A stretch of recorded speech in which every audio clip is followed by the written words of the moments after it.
Good morning friends, मेरा नाम सी ए सुमित गर्ग है और अपने चैनल पे मैं आप सभी का स्वागत करता हूँ। दिल्ली हाई कोर्ट की तरफ से एक और लैंडमार्क जजमेंट 5 मई की डेट में अनाउंस की गई है जो कि GSTR 3B करेक्शन के रिगार्डिंग है। आप सभी को पता है कि अगर हम GSTR 3B रिटर्न फाइल करने में कोई गलती कर देते हैं तो उसका करेक्शन हम नेक्स्ट मंथ की रिटर्न फाइल करते हुए कर सकते हैं, या जब भी वो एरर हमें मिलती है हम तब उसका करेक्शन कर सकते हैं। ये बात सर्कुलर के थ्रू यहाँ पर बताई गई थी। उस सर्कुलर को भारती एयरटेल ने थ्रू रिट पिटीशन चैलेंज किया और दिल्ली हाई कोर्ट ने इसके रिगार्डिंग भारती एयरटेल के फेवर में यहाँ पर एक डिसीजन दिया है जो कि GSTR 3B की करेक्शन के रिगार्डिंग है, और वो बताता है कि जिस महीने की गलती है आप उसी महीने में ठीक कर सकते हैं, यानी कि आपको नेक्स्ट मंथ का वेट करने की ज़रूरत नहीं है, आप सेम मंथ में उस रिटर्न को ठीक कर सकते हैं। तो before going to the judgment हम देखते हैं जो एडवोकेट है जिन्होंने ये केस फाइट किया था उनका क्या कहना है। तो उन्होंने अपने ट्विटर हैंडल पे यहाँ पर शेयर किया है that I am happy to state that in a path-breaking judgment pronounced today, which I argued for 10 assessees, so more than 10 assessees were involved in this case. The Delhi High Court held that failure of the government to operationalize the statutory returns GSTR 2, 2A and 3 prescribed under the CGST Act cannot prejudice the assessee. मतलब government की गलती है, वो अपनी नाकामियों की वजह से जो GSTR 2A है 2-3 है जो कि ओरिजिनल GST एक्ट में एक प्रोसेस तैयार किया गया था वो अभी तक ऑपरेशनलाइज नहीं कर पाई है। अकॉर्डिंग टू दैट जब आप अपनी GSTR 1 भरते हैं तो वो सामने वाली पार्टी की GSTR 2A में रिफ्लेक्ट होती है और वो 2A से उन सारी चीज़ों को ट्रांजैक्शन को एक्सेप्ट या रिजेक्ट कर सकता है। जो भी वो ट्रांजैक्शन एक्सेप्ट करेगा वो GSTR 2A में क्रेडिट बन जाएंगी और देन ऑटोमेटिकली GSTR 3 तैयार हो जाएगी। यानी कि जो GSTR 3 है वो हमें तैयार नहीं करनी थी, वो सिस्टम ड्रिवन थी एज पर ओरिजिनल एक्ट। तो यहाँ पर गवर्नमेंट की कमियों की वजह से अब GSTR 3 भी हमारे को मैनुअली फाइल करनी पड़ रही है, उसका डेटा हमारे को मैनुअली इनपुट करना पड़ रहा है। तो भारती एयरटेल ने यहाँ पर अपना पॉइंट रखा था कि सिंस गवर्नमेंट इन सारे फॉर्म्स को अप्लाई नहीं कर पाई जो कि जिसमें चेक्स एंड बैलेंसेस इन्वॉल्व थे, और अब हम 3 खुद भर रहे हैं तो इसमें गलती होना लाजमी है, मतलब इसमें गलती के चांसेस बढ़ जाते हैं और गवर्नमेंट की तरफ से इसको रेक्टिफाई करने का राइट भी हमारे को देना चाहिए, क्योंकि ओरिजिनली जब एक्ट इम्प्लीमेंट हुआ था तो उसमें बताया गया था कि आप अपनी गलतियों को जो कि GSTR 1 और 2 में गलती हुई है उसे GSTR 3 में रेक्टिफाई कर सकते हैं।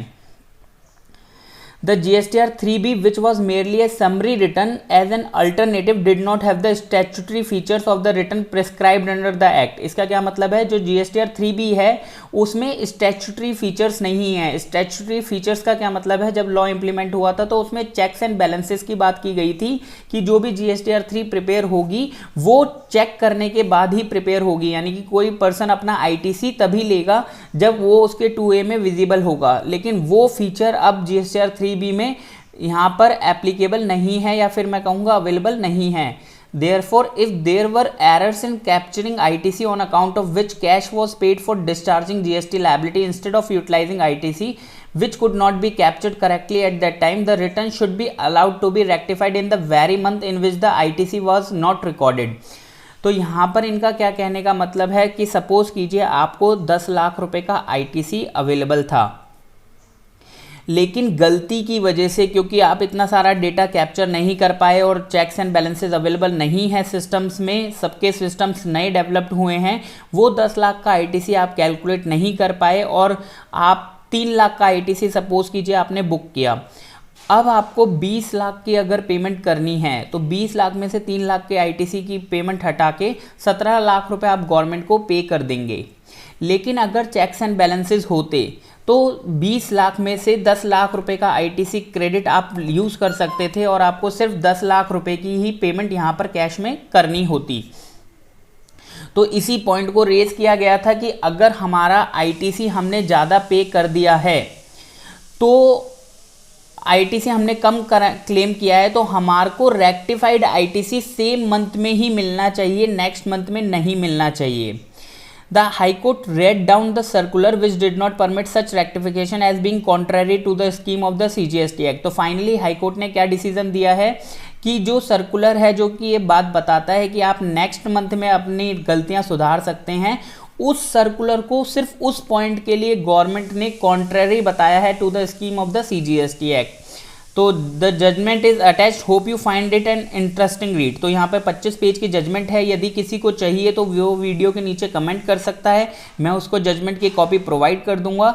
लेकिन यहाँ पर मैं बताना चाहूँगा कि क्या फ़र्क पड़ता है कि यदि आप अपनी गलती पिछले मंथ में ठीक करें या नेक्स्ट मंथ में ठीक करें, क्योंकि ऐसा नहीं है गवर्नमेंट अलाउ नहीं कर रही है आपको क्रेडिट लेने के लिए, लेकिन क्या कोई फ़र्क पड़ता है कि आप जो है पिछले मंथ में ही जाकर अपनी रिटर्न ठीक करें। तो इसे मैं एग्जाम्पल के तौर पर आपको यहां पर समझाऊंगा। तो आइए हम इस एग्जाम्पल को देखते हैं। सपोज कीजिए मैं आउटवर्ड लाइबिलिटी मेरी 10 करोड़ की है और मेरे पे इनपुट क्रेडिट जो था एक्चुअल 9 करोड़ रुपीज़ का था, लेकिन due to lack of availability of data मैंने जो इनपुट क्रेडिट क्लेम किया वो सिर्फ 1 करोड़ रुपीज़ क्लेम किया। अकॉर्डिंगली मुझे पेमेंट इन कैश कितनी करनी पड़ गई, 10 करोड़ माइनस 1 करोड़, 9 करोड़ यहाँ पे मेरे को यहाँ पर पेमेंट करनी पड़ गई मेरे को कैश में। और अगर रेक्टिफिकेशन मुझे सेम मंथ में अलाउड कर दिया जाता है तो मैं पेमेंट कितनी करूँगा कैश में, सिर्फ 1 करोड़ की। 10 करोड़ माइनस 9 करोड़ मैं पेमेंट कितनी करूँगा, 1 करोड़ की। तो इस हिसाब से मेरा एक्सेस पेमेंट ऑफ टैक्स कितना आता है, 8 करोड़ रुपीज़ का। तो 8 करोड़ रुपीज़ का मेरा एक्सेस पेमेंट ऑफ टैक्स आता है, हैंस एलिजिबल फॉर रिफंड। क्योंकि जो जीएसटी के प्रोविजंस हैं अगर वो कहते हैं कि यदि आपने एक्सेस पेमेंट ऑफ टैक्स की है, यानी कि आपके कैश लेजर में पैसा अवेलेबल है, इन दैट केस आप उसका रिफंड क्लेम कर सकते हैं। अगर मेरे को रेक्टिफिकेशन नेक्स्ट मंथ में अलाउड की जाती है, जो कि अभी प्रेजेंट प्रोसीजर चल रहा है, और मेरा टैरिफ रेट रिड्यूस हो जाता है सो दैट कि मैं वो क्रेडिट यूटिलाइज नहीं कर पाता हूँ। सपोज़ कीजिए मेरी नेक्स्ट मंथ की लायबिलिटी 5 करोड़ रुपीज़ से है और मेरा इनपुट टैक्स क्रेडिट जो है एक्चुअल है वो 5.8 करोड़ रुपीज़ है। तो इन दैट केस मैं वो क्रेडिट यूज़ नहीं कर पा रहा, यानी कि मेरा यहाँ पर भी इस मंथ में भी क्रेडिट बच रहा है क्योंकि मेरा टैरिफ रेट रिड्यूस हो चुका है और मेरा मार्जिन काफ़ी थिन हो चुका है। तो इस वजह से अब मैं उस क्रेडिट को यूज़ नहीं कर पा रहा। तो अल्टीमेटली मेरे पे इनपुट टैक्स क्रेडिट कितना रहेगा next month, 5.8 crore plus 8 crore balance, जो कि लास्ट मंथ का मैं क्लेम नहीं कर पाया था, तो मेरे पे 8 करोड़ का रहेगा। तो मैं इस महीने में रेक्टिफिकेशन के तौर पे 13.8 करोड़ का क्रेडिट ले लूँगा। मेरे कैश लेजर में कितना पेमेंट रहेगा, निल, लेकिन मेरे क्रेडिट लेजर में कितना बैलेंस बच जाएगा, 5.8 प्लस 8 माइनस का 5 करोड़, यानी कि 8.8 करोड़ रुपीज़ का मेरा अभी भी क्रेडिट लेजर में बैलेंस रह जाएगा। नाउ द क्वेश्चन अराइजेस, क्या ये जो क्रेडिट लेजर में मेरा बैलेंसेस है, क्या मैं इसका रिफंड ले सकता हूँ?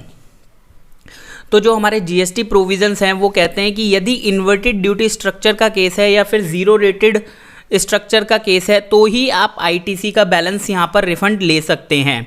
तो इस केस में हमारा क्या है, रिफ़ंड प्रोविजंस हमको अलाउ नहीं करते रिफ़ंड लेने के लिए। तो same is the case with the Bharti Airtel, उनका रिफ़ंड ड्यू था लेकिन जस्ट वो रेक्टिफिकेशन नेक्स्ट मंथ में हो रही है, इस वजह से उनको रिफ़ंड अलाउ नहीं हो रहा था। उनका जो बैलेंस कैश लेजर में आना चाहिए था वो उनका बैलेंस क्रेडिट लेजर में रिफ्लेक्ट हो रहा था और रिफ़ंड के प्रोविजंस वहाँ पर एप्लीकेबल नहीं हो रहे थे। Let it be the case when rectification is allowed in the same month, the excess payment of tax to the tune of 8 crore will be in the cash ledger, hence eligible for refund। तो इसी ground पर ये case लड़ा गया था और finally जो Delhi high court है उसने भारती एयरटेल के फेवर में ये डिसीजन दिया है कि सिंस गवर्नमेंट मशीनरी जो है पूरी तरीके से काम नहीं कर रही है जैसा कि इस जीएसटी एक्ट में प्रपोज किया गया था, अकॉर्डिंगली करेक्शंस जो है सेम मंथ में अलाउड होनी चाहिए, चाहे वो मैनुअल करेक्शन ही क्यों ना हो। तो अकॉर्डिंगली इस चीज़ को डील किया गया है। तो उम्मीद है आपको ये चीज़ समझ में आई होगी। तो प्लीज़ वीडियो को लाइक कीजिएगा, सब्सक्राइब कीजिएगा, ज़्यादा से ज़्यादा फैलाइए। Thank you so much.